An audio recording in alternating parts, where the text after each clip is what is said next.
دەبێت ئێمە وەکو پەروەردەیەک، وەکو کەسانێک کە سەرپەرشتیارین، وەکو کەسانێک کە کەم تا زۆرێک چاومان و دڵمان و دوور و نزیک لەگەڵ ئەم جۆرە گەنجانایە لەم تەمەنەیە ئەبێت هەندێ شت هەیە لەم گەنجانەی قبول بکەین.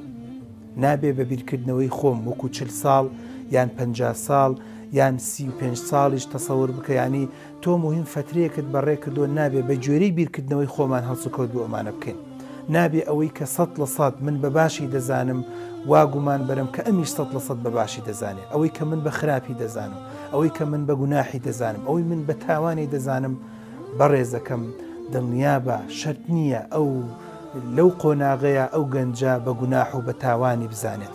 بۆیە پێویستی بە من و تۆیە بۆی ڕوون بکەینەوە.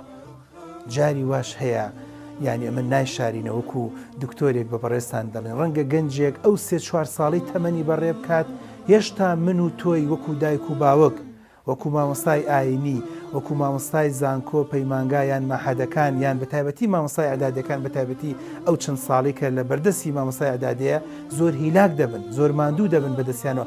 ڕەنگە نەتوانن و هەمومان نەتوانین قەنەعەتیان پێ بکەین کە ئەو کردارە خراپە، بەڵام تا ڕادەیەک بتوانین ڕایگرین.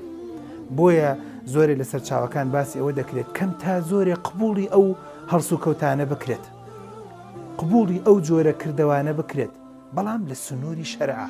ئێمەش ناڵین هەموو شتێک بکات و هەر بەڵێ و هەر سەری بۆ بلەقێنێت، لە حدوودە و تا ڕادەیەک لە تەمان حدودی شێوازیە، حدودی شەرع، حدودی عرف و عادەت، حدودی کۆمەلگا، بەڵام تۆزێک ئیفرات و تەفریتی تیا بکرێت، تۆزێ زیاد و کەمی تیا بکرێت.